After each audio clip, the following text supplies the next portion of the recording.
उत्पत्ति अध्याय 18। इब्राहिम मामरे के बांजों के बीच कड़ी धूप के समय तंबू के द्वार पर बैठा हुआ था। तब यहोवा ने उसे दर्शन दिया और उसने आंख उठाकर दृष्टि की तो क्या देखा कि 3 पुरुष उसके सामने खड़े हैं। जब उसने उन्हें देखा तब वह उनसे भेंट करने के लिए तंबू के द्वार से दौड़ा और भूमि पर गिरकर दंडवत की और कहने लगा, हे प्रभु, यदि मुझ पर तेरी अनुग्रह की दृष्टि है तो मैं विनती करता हूँ कि अपने दास के पास से चले न जाना। मैं थोड़ा सा जल लाता हूँ और आप अपने पाँव धोकर इस वृक्ष के तले विश्राम करें। फिर मैं एक टुकड़ा रोटी ले आऊं और उससे आप अपने जीव को तृप्त करें।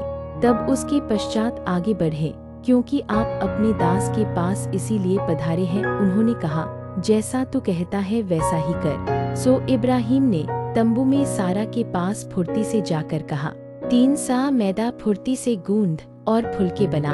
फिर इब्राहिम गाय बैल के झुंड में दौड़ा और एक कोमल और अच्छा बछड़ा लेकर अपने सेवक को दिया और उसने फुर्ती से उसको पकाया।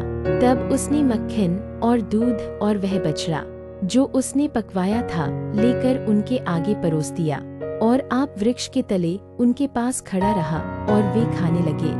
उन्होंने उससे पूछा, तेरी पत्नी सारा कहाँ है? उसने कहा, वह तो तंबू में है। उसने कहा, मैं वसंत ऋतु में निश्चय तेरे पास फिर आऊंगा और तब तेरी पत्नी सारा के एक पुत्र उत्पन्न होगा। और सारा तंबू के द्वार पर जो इब्राहिम के पीछे था सुन रही थी। इब्राहिम और सारा दोनों बहुत बूढ़े थे और सारा का स्त्रीधर्म बंद हो गया था। सो सारा मन में हंस कर कहने लगी, मैं तो बूढ़ी हूँ और मेरा पति भी बूढ़ा है, तो क्या मुझे यह सुख होगा? तब यहोवा ने इब्राहिम से कहा, सारा यह कहकर क्यों हंसी कि क्या मेरे जो ऐसी बुढ़िया हो गई हूँ सचमुच एक पुत्र उत्पन्न होगा? क्या यहोवा के लिए कोई काम कठिन है? नियत समय में अर्थात वसंत ऋतु में मैं तेरे पास फिर आऊंगा और सारा के पुत्र उत्पन्न होगा। तब सारा डर के मारे यह कहकर मुकर गई कि मैं नहीं हंसी। उसने कहा, नहीं, तो हंसी तो थी। फिर वे पुरुष वहां से चलकर सदोम की ओर ताकने लगे और इब्राहिम उन्हें विदा करने के लिए उनके संग संग चला। तब यहोवा ने कहा, यह जो मैं करता हूँ सो क्या इब्राहिम से छिपा रखूं? इब्राहिम से तो निश्चय एक बड़ी और सामर्थी जाति उपजेगी और पृथ्वी की सारी जातियां उसके द्वारा आशीष पाएंगी, क्योंकि मैं जानता हूँ कि वह अपने पुत्रों और परिवार को जो उसके पीछे रह जाएंगे आज्ञा देगा कि वे यहोवा के मार्ग में अटल बने रहें और धर्म और न्याय करते रहें, इसलिए कि जो कुछ यहोवा ने इब्राहिम के विषय में कहा है उसे पूरा करे। फिर यहोवा ने कहा, सदोम और अमोरा की चिल्लाहट बढ़ गई है और उनका पाप बहुत भारी हो गया है, इसलिए मैं उतरकर देखूंगा कि उसकी जैसी चिल्लाहट मेरे कान तक पहुंची है।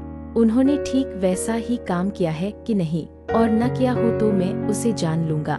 सो वे पुरुष वहां से मुड़ के सदोम की ओर जाने लगे, पर इब्राहिम यहोवा के आगे खड़ा रह गया। तब इब्राहिम उसके समीप जाकर कहने लगा, क्या सचमुच दुष्ट के संग धर्मी को भी नाश करेगा? कदाचित उस नगर में 50 धर्मी हों, तो क्या तू सचमुच उस स्थान को नाश करेगा और उन 50 धर्मियों के कारण जो उसमें हो न छोड़ेगा?